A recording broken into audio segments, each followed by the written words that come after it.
If you don't know what you want anymore, this might be why. You didn't lose yourself overnight. It happened one, "I'm fine with whatever," at a time. One swallowed opinion, one fake smile, one, "Sure, I'll do it," when everything inside you was screaming, "No." And now, you can't answer the simplest question on earth. What do you actually want? You pause. You scan the room. You check someone else's reaction before you check your own gut.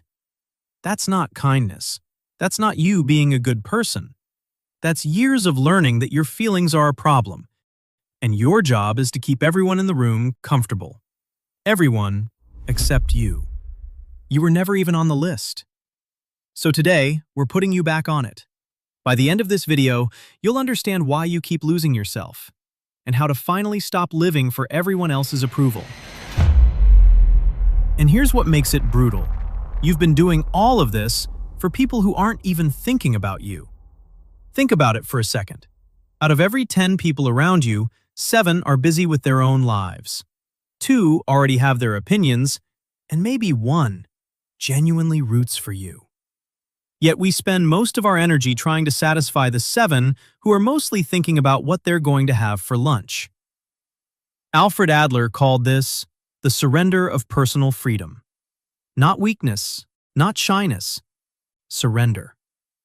You handed the remote control of your emotional life to dozens of people who never asked for it and will never use it carefully. Imagine a professional actor who plays the same character for 20 years. Same lines, same costume, same role. After long enough, they can't remember who they were before.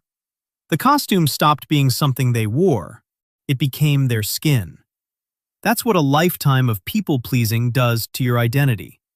You've been method acting someone else's version of you for so long, the original got buried. And the exhausting part? It doesn't even work. Adler was clear. Trying to satisfy everyone is impossible. Your boss wants one thing. Your parents want another. Your friends expect something different. The equation never resolves. So your brain defaults to whoever seems most disappointed, whoever you're most afraid of losing. Never you.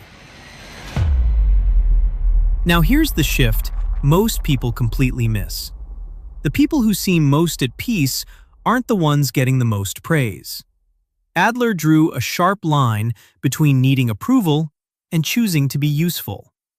From the outside, they can look identical, but they run on completely different fuel. Living for approval is like a phone that only works when it's plugged in. Someone validates you, and you're functional. Someone criticizes you, and suddenly you're dead in the water. You've outsourced your operating system to other people's moods. Living for contribution is different. Think about a craftsman building something with their hands that will last for decades. Nobody's watching. No one's clapping. They go home and sleep like a rock because the work itself was the point. That's Adler's core insight. Real fulfillment doesn't come from being applauded. It comes from a sense of subjective value. The internal quiet of knowing you add value to the world around you. The moment that belief takes root, the hunger for approval quietly starts to fade. This week, do one thing that helps someone with zero expectation of acknowledgement. Don't mention it. Don't hint at it. Don't wait for the thank you. Just do the work and walk away. And notice what happens inside you. That solid, quiet feeling that doesn't depend on anyone's reaction. That's what self-respect actually feels like. You know why people still don't move, even after realizing all of this? Because you're not actually afraid of conflict. You're afraid of the pause. That 2-second moment when someone looks at you differently. The moment you say no and they pull back slightly. Most people quietly organize their entire social behavior around avoiding those 2 seconds of discomfort. Adler called what you need here courage, not the absence of fear. Moving forward while the fear is loud, present, and very real. Because the alternative, is losing the thread back to yourself. When you can't remember what you actually think, what you actually want, what you actually believe, that's not adaptation. That's disappearance. So start small. Next time you would normally say yes, just say, "That doesn't work for me this time." Next time you would stay quiet, say, "Here's how I actually see this." Next time someone asks what you want, give them the real answer. Your voice might shake. Let it shake.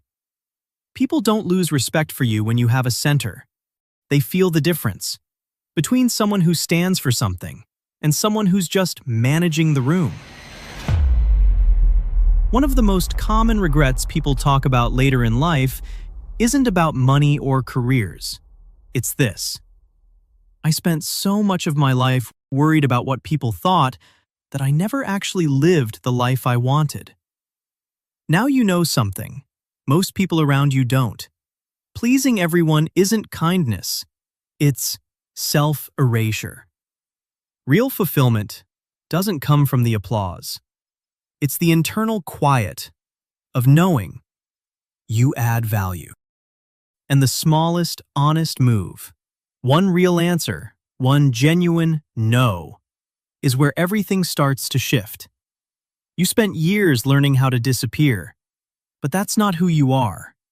You're the person, the one with actual opinions, actual limits, actual things to say. That person doesn't need the room's permission to exist. They just need yours. If this hit you somewhere real, subscribe and drop a comment below. More coming on the psychology of how we're actually wired. I'll see you in the next one.